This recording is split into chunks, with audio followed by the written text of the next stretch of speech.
Perkenalkan, nama saya Angela Matrix Adi dari Prodi D3 Rekam Medis dan NRP 22232767.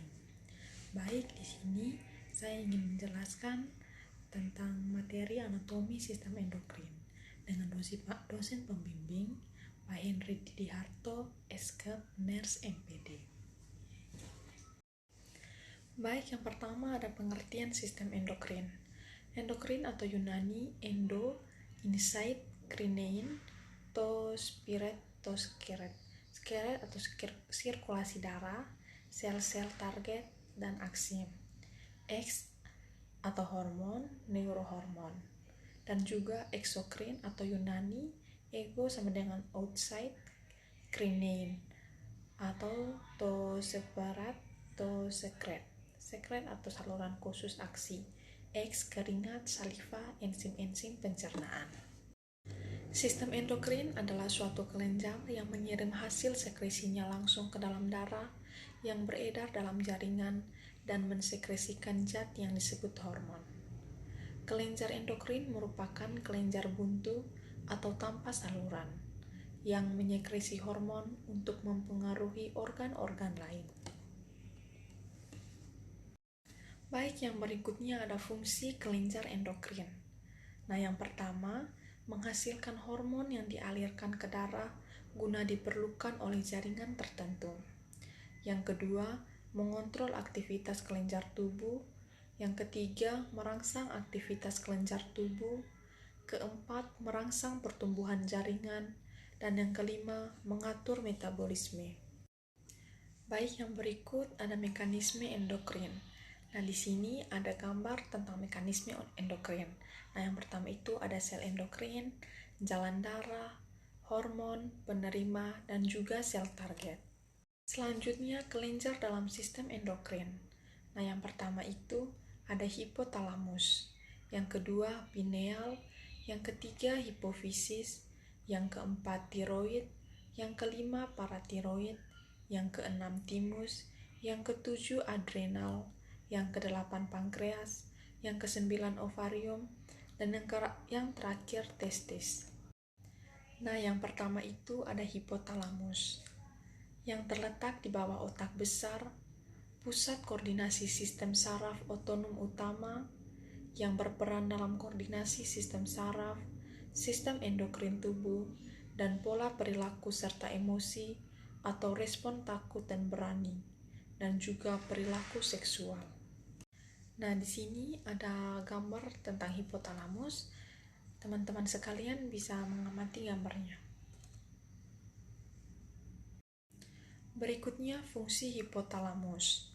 Yang pertama, memelihara homeostatis atau regulasi internal environment, misalnya nadi, temperatur, water balance, sekresi kelenjar pituitary atau hipofisis. Dan yang kedua, mengontrol suhu tubuh, rasa haus dan pengeluaran urin, lapar dan kenyang, sekresi hormon-hormon hipofisis anterior, menghasilkan hormon-hormon hipofisis posterior, kontraksi uterus, dan pengeluaran ASI. Hipotalamus dianggap pula sebagai pengatur semua fungsi hormonal dalam tubuh. Hal ini karena hipotalamus bekerja sama dengan kelenjar hipofisis atau pituitari dalam menjaga peran berbagai kelenjar penghasil hormon di tubuh, seperti kelenjar tiroid, ovarium, atau testis. Hipotalamus menghasilkan beberapa jenis hormon yang disekresikan langsung ke hipofisis. Ada GnRV, gonadotropin releasing factor, dan juga CRF, corticotropin releasing factor, dan juga TRF, thyrotropin releasing factor. Beberapa jenis hormon yang disekresikan oleh hipofisis dihasilkan oleh sel-sel hipotalamus. Ada ADH, TSH, dan juga oksitosin. Hormon-hormon hipotalamus. Nah, beberapa jenis hormon yang dihasilkan oleh hipotalamus yaitu yang pertama, hormon antidiuretik. Hormon ini berfungsi untuk mengatur keseimbangan kadar air dalam tubuh, termasuk volume darah, yang pada akhirnya memengaruhi tekanan darah. Dan yang kedua, hormon oksitosin. Hormon oksitosin mempengaruhi sistem reproduksi seperti proses persalinan, gairah seksual, maupun ejakulasi. Hormon ini juga mengendalikan berbagai perilaku dan emosi manusia, seperti mengurangi rasa cemas, serta membangun ikatan emosional antara ibu dan bayi dalam proses menyusui. Dan yang ketiga, hormon somatostatin. Hormon ini berperan dalam menghambat kelenjar hipofisis atau pituitari untuk menghasilkan hormon tertentu, seperti hormon pertumbuhan dan TSH, thyroid stimulation hormone. Dan yang keempat, ada hormon pelepas hormon pertumbuhan.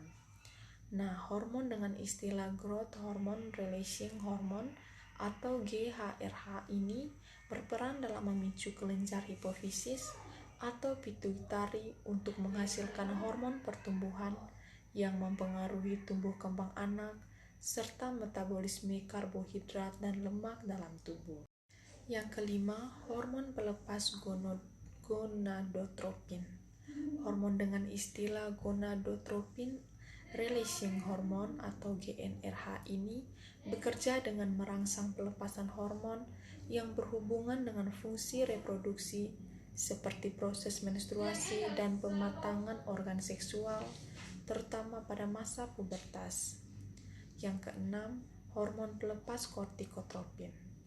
Hormon yang dikenal dengan istilah kortikotropin releasing hormone atau JRH ini memiliki peran dalam mengontrol respon tubuh terhadap stres fisik dan emosional, serta bertanggung jawab dalam mengontrol suhu tubuh, rasa lapar, dan juga haus. Yang berikutnya yang ketujuh, hormon pelepas tirotropin. Hormon dengan sebutan tirotropin releasing hormone atau TRH ini lebih berperan dalam merangsang produksi hormon tiroid untuk mengendalikan metabolisme tubuh, sistem kardiovaskular, perkembangan otak, kendali otot, serta kesehatan pencernaan dan tubuh. Yang kedua, kelenjar pineal. Terdapat di dalam ventrikel otak, bentuknya kecil seperti kerucut, warna kemerahan abu-abu. Kelenjar ini terdiri dari sel-sel penting, pinealosit yang disokong oleh sel-sel gila. Kelenjar pineal memiliki beberapa fungsi penting, termasuk sekresi hormon dan melatonin. Berikutnya fungsi kelenjar pineal. Yang pertama, memproduksi melatonin. Yang kedua, untuk mengulasi siklus tidur. Yang ketiga, berperan dalam meregulasi kerja kelenjar pituitari. Yang keempat, mempengaruhi sekresi hormon seks. Yang kelima, membantu metabolisme obat. Yang keenam, tempat untuk mengatur pigmentasi kulit. Yang ketujuh, berhubungan dengan sel-sel yang sensitif cahaya. Yang kedelapan, berhubungan dengan saraf mata, penglihatan. Dan yang kesembilan, pusat penerima dari seluruh sensor eterik seperti penglihatan, pendengaran, emosi, dan lainnya. Yang kesepuluh, mengatur waktu biologis yang berhubungan dengan musim dan cahaya. Dan yang ke-11, mengatur suhu tubuh. Yang terakhir, sebagai mata ketiga dan berhubungan dengan rohani. Yang ketiga, kelenjar hipofisis atau pituitary master of gland. Kelenjar hipofisis pituitary terletak di dasar otak atau di bawah hipotalamus dan terbagi dalam berbagai lobus, yaitu anterior, intermediate, dan posterior. Yang ke-A, lobus anterior, menghasilkan hormon FSH, LH, prolaktin, growth hormone, somatotrof, TSH, dan juga ACTH.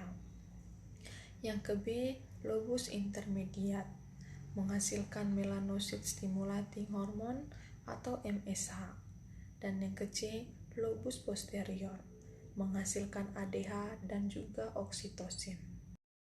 Nah, kelenjar hipofisis atau pituitari adalah kelenjar yang paling banyak menghasilkan hormon. Nah, teman-teman sekalian bisa mengamati gambar di dalam. Nah, yang pertama itu ada kelenjar intermediate hipofisis, kelenjar posterior hipofisis, dan juga kelenjar anterior hipofisis. Berikutnya kelebihan hormon atau hipersekresi, pertumbuhan atau growth hormone atau somatotrof, gigantisme atau giantis, terjadi pada masa kanak-kanak di mana terjadi pertumbuhan berlebihan, kekurangan hormon atau hipersekresi, atau growth hormone, somatotrof, dwarfisme.